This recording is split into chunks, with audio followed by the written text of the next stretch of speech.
السلام عليكم ورحمة الله وبركاته. إن الحمد لله نحمده ونستعينه ونستغفره ونعوذ بالله من شرور أنفسنا ومن سيئات أعمالنا.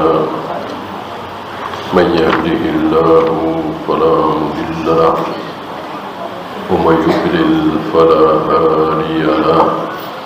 أشهد أن لا إله إلا الله وحده لا شريك له وأشهد أن محمدا عبده ورسوله وبعد.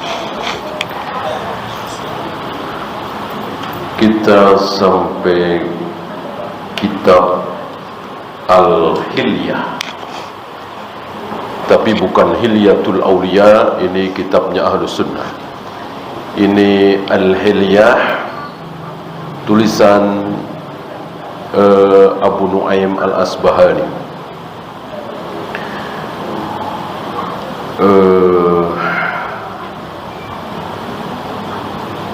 Wa dzakara fi hududiz tasawuf asya'a munkaratan qabihatan. Di dalam kitab ini menulis bagaimana memuji-muji, maksudnya dengan pujian yang tidak benar, dan berisi tentang kemungkaran-kemungkaran. Banyak hadis-hadis dhaif yang dibawakan, bahkan hadis maudhu.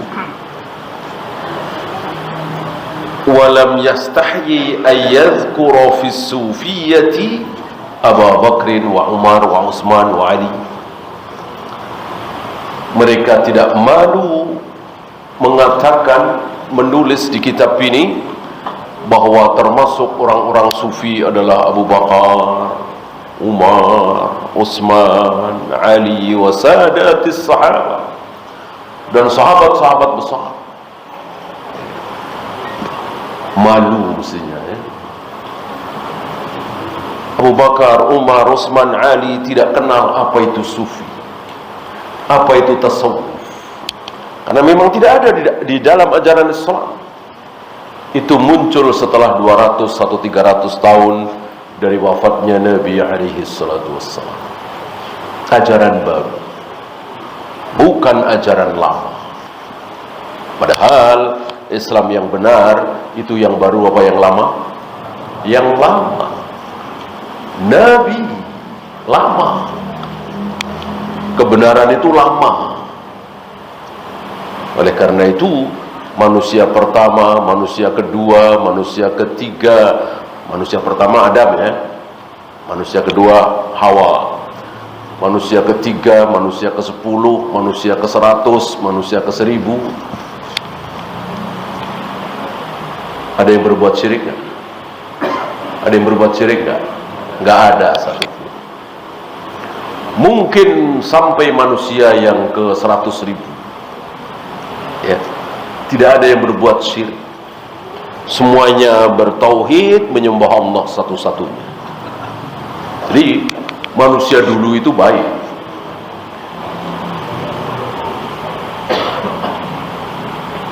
Yang buruk, yang terkena syubhat, manusia yang berikutnya, yang baru. Secara fitrah, manusia mengakui, orang-orang awam mengakui, kalau orang dulu baik-baik, orang sekarang jahat-jahat, orang nanti lebih jahat lagi. Secara fitrah. Sering kita dengar orang-orang awam ketika menyaksikan ada orang baik, taruhlah ada orang kerja keras, demi apa? Demi bisa ikut bantu-bantu beli semen buat pembangunan masjid. Ini kan jarang-jarang, ya. Kerjanya kuli misalnya, dia sampai dibelain lembur agar bisa ikut beli semen 2 sak, 3 sak untuk pembangunan masjid, ya. Lalu orang-orang awam ini tahu si fulan seperti itu, Apa kata orang-orang awam kita ini? Hari gini masih ada ya. Nah, hari gini masih ada orang sebaik itu ya. Gitu. Berarti mereka sadar kalau zaman dulu banyak. Zaman dulu mungkin banyak. Kok hari gini, zaman seperti ini masih ada orang yang sebaik itu. Gitu ya. Secara fitrah manusia. Kalau teknologinya, iya. Kalau alat komunikasinya, alat transportasinya, iya. Lebih bagus, lebih modern, lebih nyaman, dan seterusnya. Maksudnya manusianya. Kalau pintar mungkin ya. Ya iyalah, zaman dulu nggak ada yang bisa bikin mobil, bikin pesawat. Ya. Tapi akhlak, budi baiknya, apalagi keimanannya, gitu. Maka antum masih ingat syirarun nas, seburuk-buruk manusia kapan hidupnya? Ya, syirarun nas, seburuk-buruk manusia hidupnya adalah nanti bersamaan dengan hari kiamat tiba. Manusia-manusia terakhir disebut oleh Nabi sebagai syirarun nas, seburuk-buruk manusia.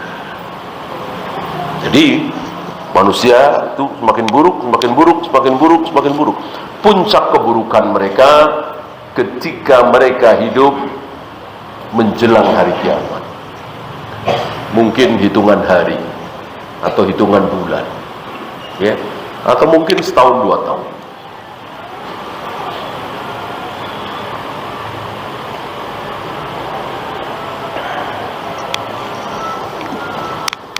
Ada satu lagi syirarun nas ya, yang juga disebut oleh Nabi sebagai seburuk-buruk manusia.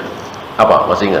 Satu kan tadi orang-orang yang hidup saat kiamat tiba. Satu lagi, nah, orang yang menjadikan kubur-kubur menjadi masjid tempat ibadah. Itu pun sama syirarun nas, seburuk-buruk manusia.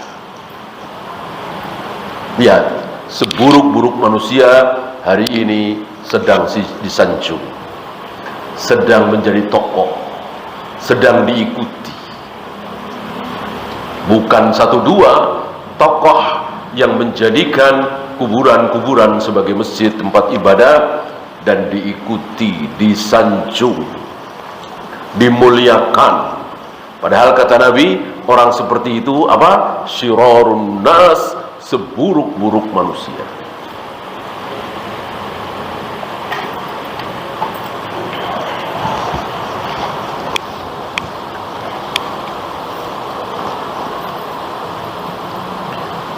Fadzakara anhum fihi al-ujban, maka mereka menyebut hal-hal yang aneh tentang diri orang-orang itu.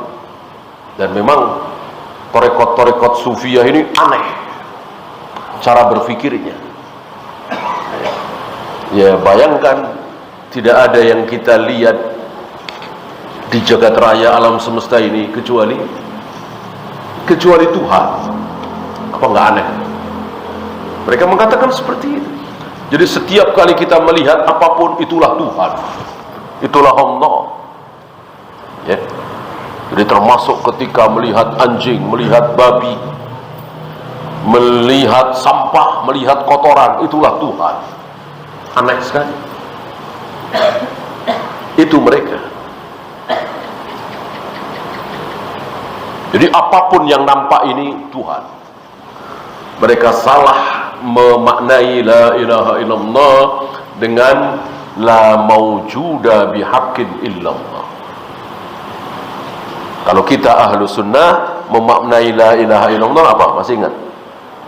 La ma'buda bihaqqin illallah. Itu makna la ilaha illallah menurut ahlu sunnah. Tidak ada yang berhak diibadai dengan hak kecuali Allah. Itu makna la ilaha illallah. La ma'buda bihaqqin illallah. Nah, kalau tarekat, sebagian tarekat-tarekat sufiyah memaknai la ilaha illallah apa tadi? La mawjuda bihaqqin illallah. Tidak ada yang mawjud. Mawjud tahu? Mawjud ya nampak. Tidak ada yang nampak pada hakikatnya kecuali Allah. Jadi ketika kita melihat apapun, itulah Allah. Melihat langit, melihat bumi, melihat laut, melihat sampah, melihat anjing, melihat babi, semuanya adalah Allah. Ini aneh seaneh-aneh. Dan sebagaimana yang sering kita bahas, Allah menurunkan wahyu kepada para nabi, para rasul, dan ada satu lagi wahyu yang bukan dari Allah. Dari siapa? Dari syaitan, dari iblis. Allah menurunkan wahyu kepada para nabi, para rasul lewat Jibril. Iblis, syaitan memberikan wahyu kepada manusia langsung ke hati manusia, dibisikkan di hati manusia. Maka ada saja, termasuk ini. Dari siapa kalau bukan dari syaitan, iblis? Dari syaitan itu. Sebuah keyakinan yang parah, batin, konyol. Maksud apapun yang kita lihat Allah. Dan masih banyak lain keanehan-keanehan mereka, luar biasa.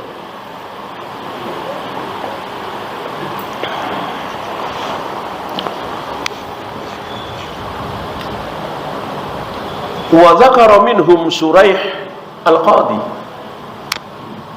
wal Hasan Basri wa Sufyan al-Thawri, Ahmad ibn Hanbal.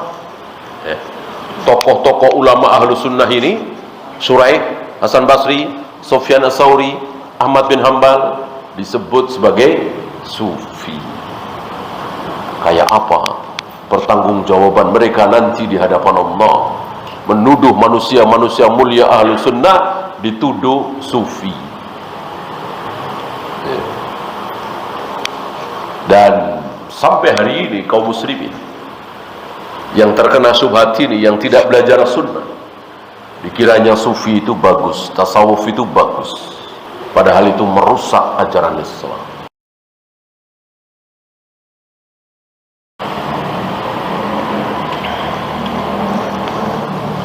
Wa kadzalika zakara As-Sulami. Ada satu tokoh bernama As-Sulami menyebut di Tabaqatus Sufiyah, salah satu kitab yang ditulis oleh As-Sulami ini, Tabaqatus Sufiyah, tabaqat-tabaqat, tingkatan-tingkatan Sufiyah. Mereka membikin kaum muslimin itu punya tingkatan. Kalau kita masih membahas masalah tata cara sholat, tata cara wudhu yang benar, tayamum yang benar, sa'i yang benar, tawaf yang benar, itu masih level syariat, level terendah itu syariat, masih berkutat di situ. Ya. Naik lagi ada tarekat, naik lagi ada hakikat, naik lagi ada makrifat. Udah nggak perlu dengan gitu-gituan. Udah nggak perlu lagi sholat harus tumakninah misalnya, kemudian ruku harus rata punggungnya, sujud kaki kiri dan kanan harus disatukan. Bagi mereka itu kecil, nggak ngaruh, karena sudah level tertinggi makrifat. Padahal Rasul dan para sahabat yang betul-betul perhatian terhadap masalah fikih, masalah sholat, masalah wudhu, sampai ada orang yang habis wudhu dikejar oleh Nabi dan ditunjuk wailul lil aqab, wudhu seperti ini terancam neraka, karena masih ada bulatan-bulatan menunjukkan bahwa tidak digosok-gosok kakinya. Wajib ketika berwudu kaki kita digosok-gosok, bukan sekedar dialirin air seperti anak kecil. Tidak sah. Siapa? Nabi alaihi salatu wassalam. Berarti Nabi masih tingkat bawah syariat. Ini kebatilan tarekat-tarekat sufiyah.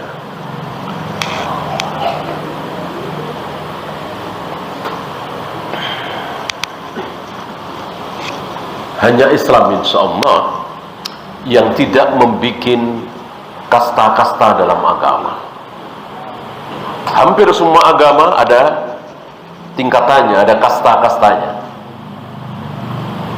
Ada yang istilah mereka, ada yang sudra misalnya, ada Brahma, ada level-level mereka, kasta-kasta mereka. Islam tidak ada. Islam sama. Siapa yang paling taat, siapa yang paling banyak beribadah, siapa yang paling jauh dari maksiat, siapa yang paling banyak ilmunya, itu inna akramakum indallahi atqakum. Enggak ada. Ini keturunan Nabi, ini Arab, ini Ajam, bukan Arab, tidak ada. Ya. Adakah orang Arab yang masuk neraka? Banyak. Adakah orang bukan Arab yang masuk surga? Banyak. Ya. Apakah ada jaminan keturunan Nabi pasti masuk surga? Ya. Anak langsung seorang Nabi kekal di neraka selama-lamanya. Kan'an, anak Nabi Nuh alaihi salatu wassalam. Apa bedanya Rasulullah dengan Nabi Nuh? Sama-sama Nabi, sama-sama Rasul. Ketika anak langsung Nabi Nuh ada yang kafir, maka tidak tertutup kemungkinan, kecuali ada dalil. Kalau ada dalil tentu sami'na wa ata'na. Sebagaimana jaminan bahwa Mekah dan Madinah tidak mungkin akan menjadi negeri kafir. Ini kita yakin betul. Taruhlah Saudi diserang oleh Amerika atau Jerman atau Yahudi, ya, Allah akan selamatkan Mekah dan Madinah. Insya Allah pasti jadi negeri Islam sampai akhir zaman. Bukan Jeddah ya, bukan Riyadh, Mekah, Madinah. Nah, adapun Jakarta, kemudian Kuala Lumpur, Mesir, Yaman, nggak ada jaminan.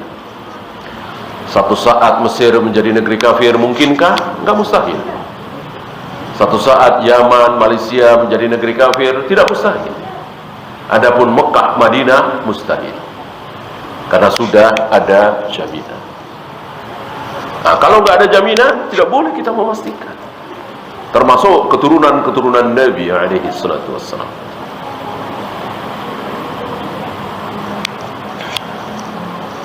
Nah, siapa yang disebut oleh As-Sulami ini di kitab Tabaqatus Sufiyah?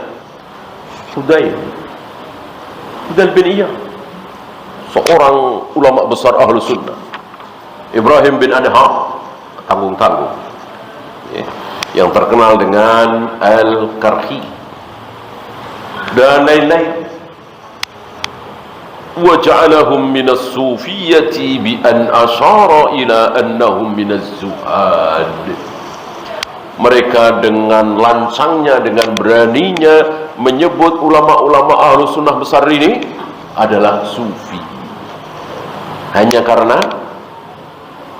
karena mereka ini zuhud. Jadi karena Fudail bin Iyad, Ibrahim bin Adham dan seterusnya zuhud, maka disebut sufi. Ini kesalahan besar. Sebelum ada kata-kata sufi masuk ke dalam kaidah agama, sudah ada yang zuhud belum? Ya sudah. Seluruh sahabat zuhud, seluruh para nabi, para rasul zuhud. Tapi mereka bukan sufi, bukan tasawuf. Padahal zuhud. Nah, ini kesalahan mereka. Pokoknya kalau zuhud berarti sufi. Ini kesalahan mereka. Istilah zuhud bagian dari agama ini, istilah sufi tidak. Bukan bagian dari agama ini.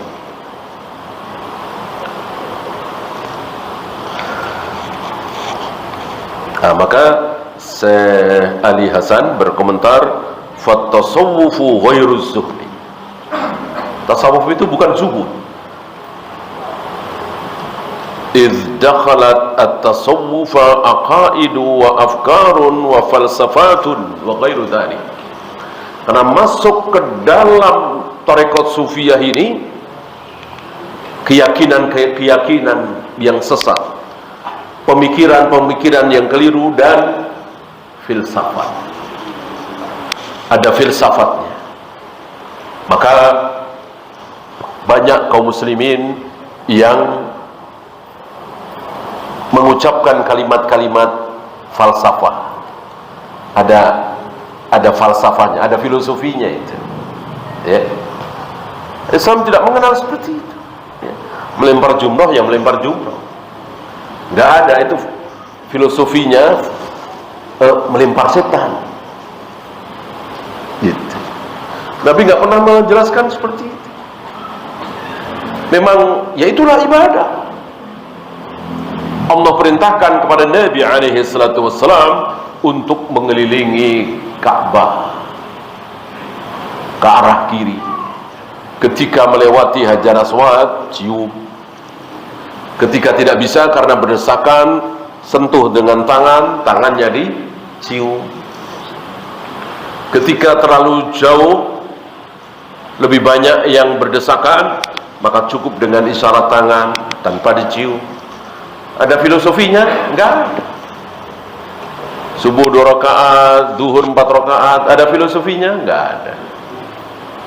Enggak ada. Allah rahasia, hikmah ada, tapi kan disembunyikan. Ya. Nah, mereka ini terutama kaum kebatinan harus tahu. Maksudnya ini, maksudnya ini, maksudnya ini.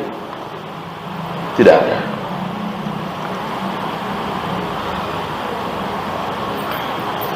Maka sering kan orang kita secara simbolik harus begini, harus begitu. Islam tidak mengenal hal-hal seperti itu. Ketika melakukan hal-hal yang tidak masuk akal seperti ruku, sujud, tawaf, sa'i, itu betul-betul karena perintah Allah yang akal tidak bisa mencerna. Nah, maka jangan disaingi. Tawaf, sa'i, melempar jumroh, ruku, sujud, wudu, tayamum, jangan disaingi. Dengan apa? Menghormat bendera misalnya. Ini nyaingin nih. Gitu ya. Kemudian menyalakan lilin di hari kelahiran. Ini menyaingi. Sama-sama apa? Sama-sama apa? Sama-sama akal nggak bisa cerna.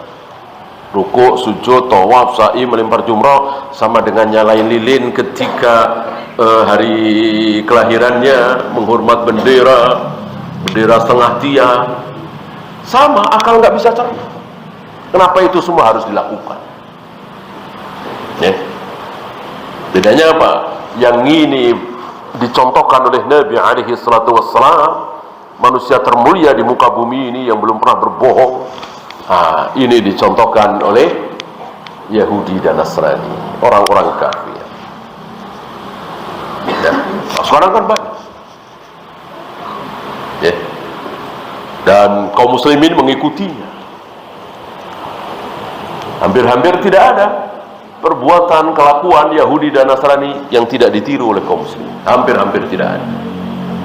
Bahkan Nabi mengatakan, seandainya di antara mereka yang dimaksud Yahudi dan Nasrani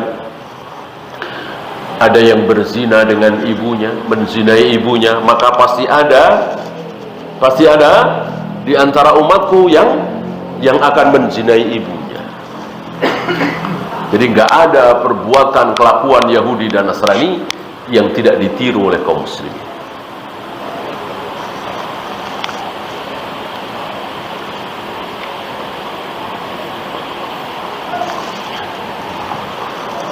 Barangkali cuma satu, masih ingat apa? Kelakuan Yahudi dan Nasrani yang tidak ditiru, kelakuan buruk sekali Yahudi dan Nasrani, tapi tidak ditiru oleh kaum muslimin. Membunuh para nabi. Membunuh para nabi ini kelakuan buruk Yahudi dan Nasrani, Bani Israel. Tidak ditiru oleh kaum muslimin. Jelas tidak ada nabi lagi setelah Nabi Muhammad alaihi salatu wassalam.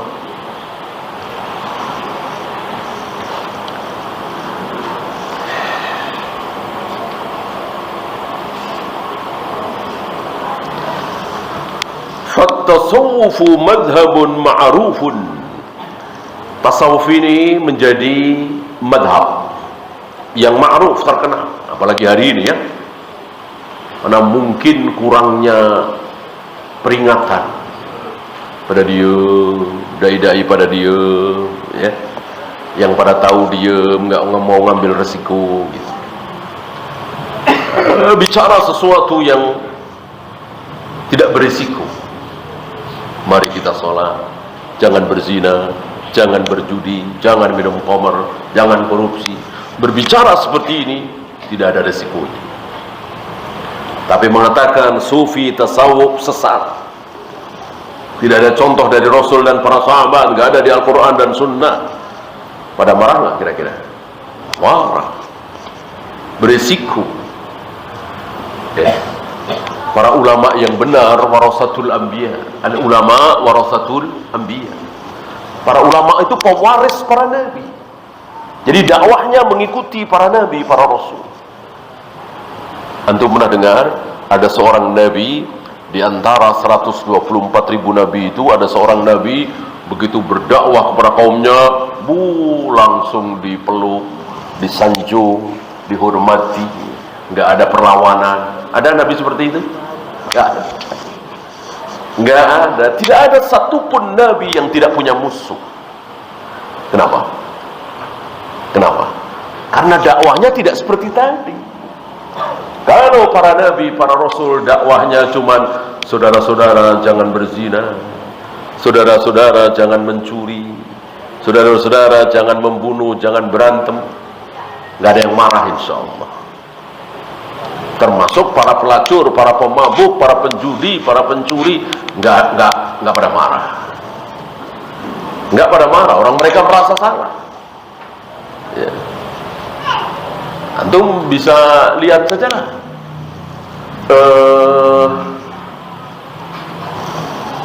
Ada orang-orang yang mungkin buruk ya, tapi ketika sekali waktu Jumatan gitu, khotibnya mungkin dia pemabuk, taruhlah, suka mabuk lah ya. Kemudian khotibnya membahas tentang haramnya mabuk. Marah-marah nggak itu orang? Nggak marah-marah, nggak tersinggung. Nunduk, ya dia, dia merasa salah gitu. Nggak, insya Allah nggak. Ini khotib kurang ajar, nggak ada topik lain namanya. Enggak ya. Nggak ada topik lain, mau dibahas Homer. Enggak, dia merasa salah. Coba kalau si khotib ini membahas tentang haramnya tahlilan, haramnya muludan, haramnya sholat nariyah, sementara jamaah mayoritas seperti kalau nggak pada kabur ya.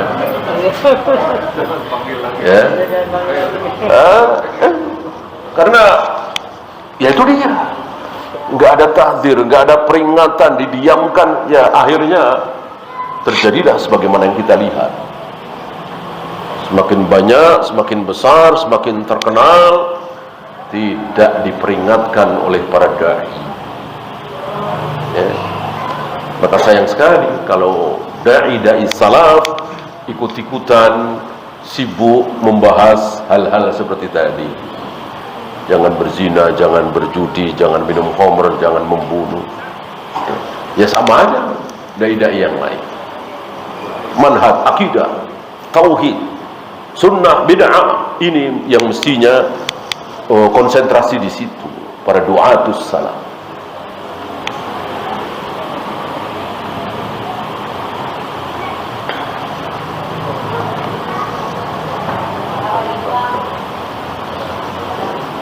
Fattasawufu madhabun ma'rufun yazidu ala zuhri. Menambah dari sekedar zuhud. Jadi zuhud itu sudah istilah dalam agama dan itu benar, dan semua orang tahu apa yang dimaksud dengan zuhud. Tidak harus sengsara, tidak harus bajunya compang-camping, tidak harus nggak punya apa-apa. Ya, untuk zuhud itu. Kalau antum ditanya Nabi Sulaiman yang kekayaannya luar biasa, beliau zuhud apa tidak? Zuhud apa tidak? Zuhud. Nabi Yusuf, Nabi Daud yang kaya raya, apakah zuhud? Iya, zuhud. Abu Bakar kaya raya, kemudian Utsman bin Affan, kemudian Sa'ad bin Abi Waqqas, Abdurrahman bin Auf, apakah mereka zuhud? Iya. Karena zuhud tidak harus miskin. Karena zuhud bukan di tangan, bukan di rumah, bukan di mobil, tapi di hati. Di hati.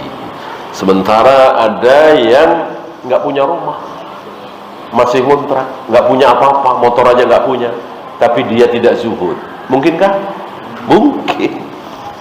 Jadi keinginan terbesar dalam hatinya adalah dunia, uang. Nggak kepikiran ibadah, pahala. Nggak kepikiran cari ilmu akhirat, ilmu agama. Yang dia cari dunia, uang. Jelas ini tidak zuhud. Sementara miskin. Ya.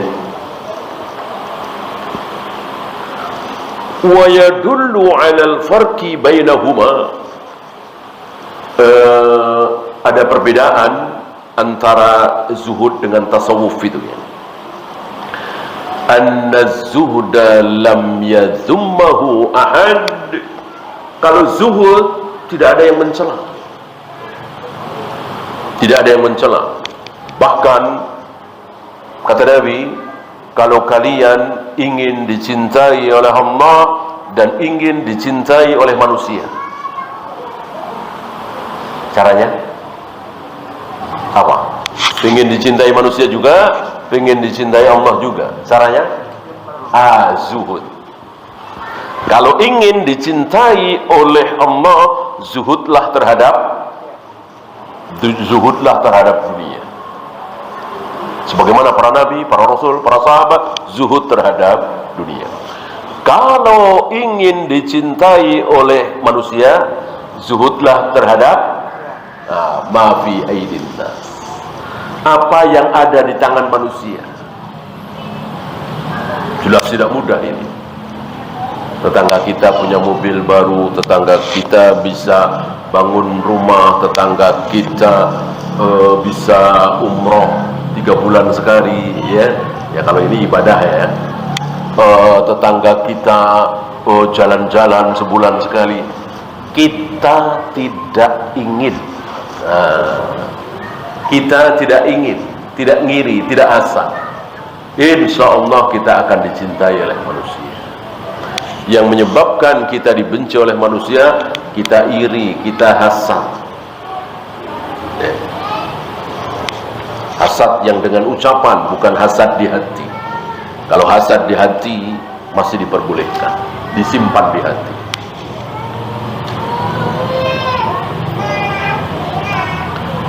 Maka tidak ada satupun yang mencela zuhud.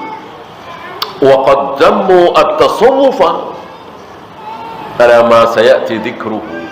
Sementara banyak yang mencela tasawuf. Para ulama ahlu sunnah mencela tasawufi, orang-orang sufi itu. Yang sedang beliau ajarkan kepada kita ini dalam rangka membongkar tercelanya orang-orang sufi tasawuf, menyimpang ajarannya. Ya. Dan nanti akan dijelaskan lebih lanjut oleh beliau. Kemudian ini kan beliau dalam rangka memberikan contoh-contoh. Contoh berikutnya Abdul Karim bin Huwazan Al-Qushairi. Kitab yang beliau tulis adalah Ar-Risalah. Ar-Risalah. Tentu bukan Ar-Risalah milik Al-Imam Asy-Syafi'i. Ar-Risalah tulisan Al-Imam Asy-Syafi'i berisi tentang faidah-faidah yang luar biasa. Ada seorang alim membaca kitab Ar-Risalah, direnungi, ya. Beliau mengatakan, aku berulang kali membaca kitab Ar-Risalah yang Imam Syafi'i, ya. Setiap kali aku membaca, setiap kali itu pula aku menemukan sesuatu.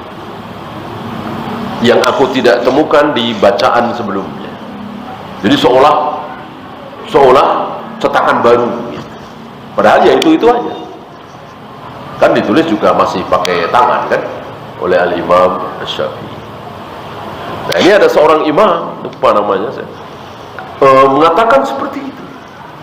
Setiap kali aku membaca Ar-Risalah, setiap kali itu pula aku mendapatkan hal yang baru lagi. Ini Ar-Risalah tulisan Al-Imam Asy-Syafi'i. Nah, ini bukan, ini sufi tasawuf.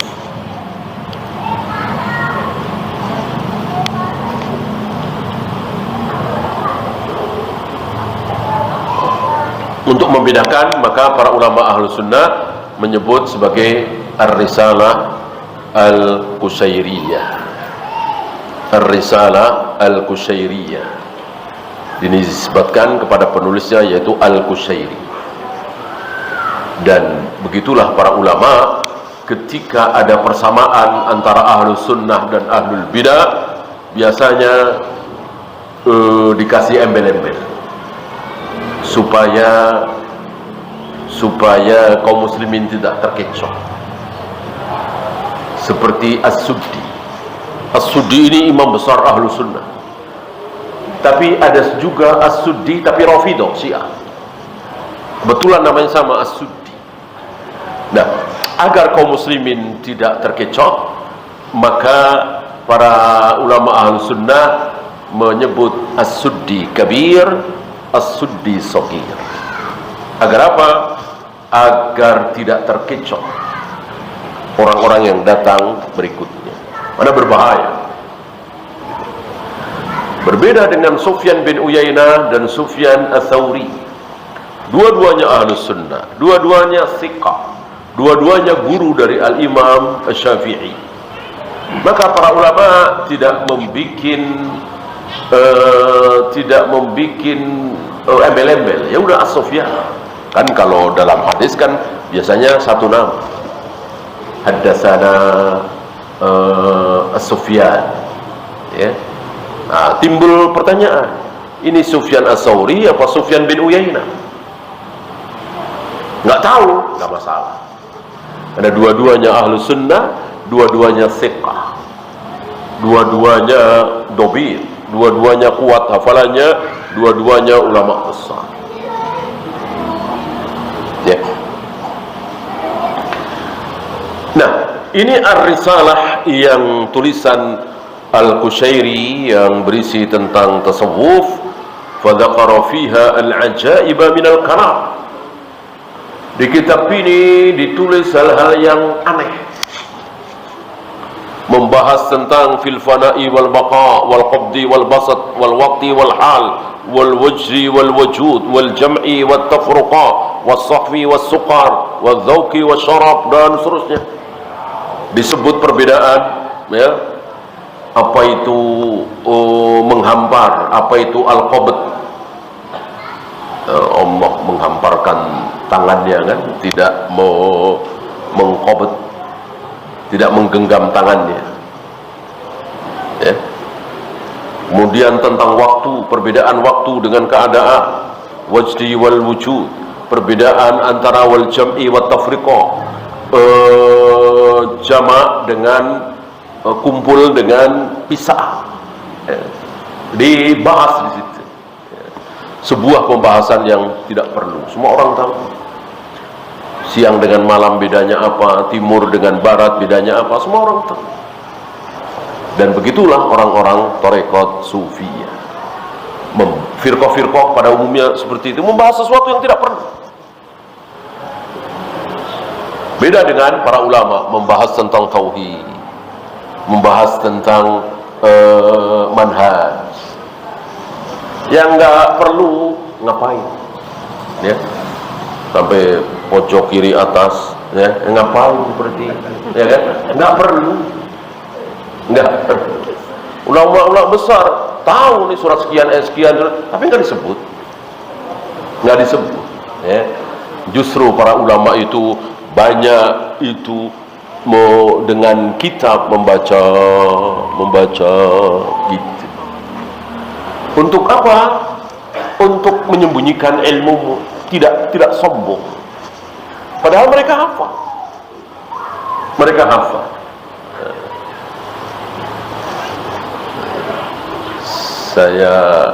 Saya pernah duduk di majelis Ustadz Farid Gozim, antum kenal kan ya? Nah, lalu beliau nyari-nyari Al-Quran, ya, mau membuka ayat. Beliau minta apa? Yang terjemah. Gitu. Kalau kita mungkin malu ya. Ya kok terjemah? Gitu. Beliau ngomong yang terjemah aja, yang terjemah. Saya yakin beliau tahu, faham bahasa Arab. Untuk menyembunyikan keilmuannya, biar tidak riak. Ya, yang terjemah aja, yang terjemah. Carikan yang terjemah. Saya yakin beliau tahu orang ayat yang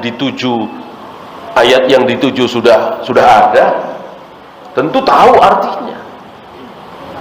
Ya, nggak kayak yang sok-sokan. Ya, Al-Quran jangan terjemah, masuk kasih saya terjemah. Nah, itu kita begitu ya, yang sok-sokan itu, yang baru lulus itu ya. Ulama-ulama luar biasa menyembunyikan ilmunya. Tidak ingin dipuji manusia, ingin dipuji hanya oleh Allah. Tidak terkenal di bumi nggak masalah, yang penting terkenal di langit. Karena ada jenis orang-orang seperti itu, di bumi tidak terkenal. Ya gimana terkenal? Yang se-RT aja ada yang nggak kenal, saking nggak terkenalnya ya. Udah satu RT nggak kenal, gitu kan? Saking nggak terkenalnya. Tapi dia begitu terkenal di langit, namanya dikenal di langit. Karena solehnya, karena takwanya, karena ilmunya. Nah, kita berharap seperti itu. Maka biar ya, tidak menonjolkan dirinya. Ya. Dan banyak kisah-kisah seperti itu. Ulama-ulama seperti itu banyak. Tidak takut dicela. Imam Malik pernah didatangi seseorang yang bertanya tentang satu permasalahan. Imam Malik mengatakan, saya nggak bisa jawab. Saya nggak bisa jawab pertanyaanmu. Orang ini mengatakan, ya Syekh, ya Imam Malik, sebelum saya ke sini, saya tanyakan ke 9 apa 10 gitu ya. 9 apa 10 ulama, saya tanyakan. Yang saya tanya, nunjuk ke Anda.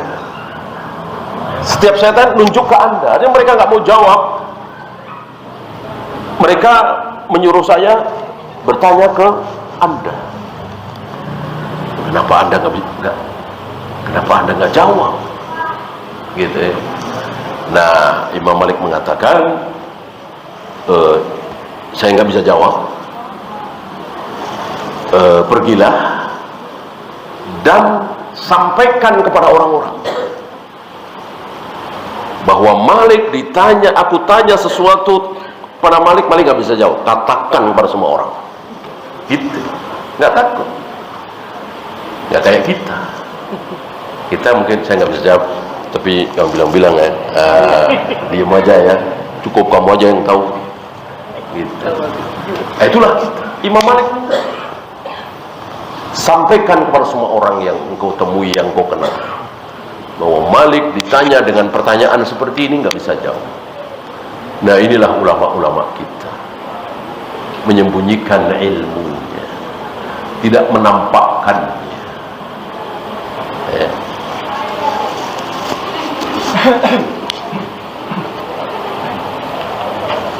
Ya, silakan azan dulu. Wassallallahu ala Muhammadin sallallahu alaihi wasallam.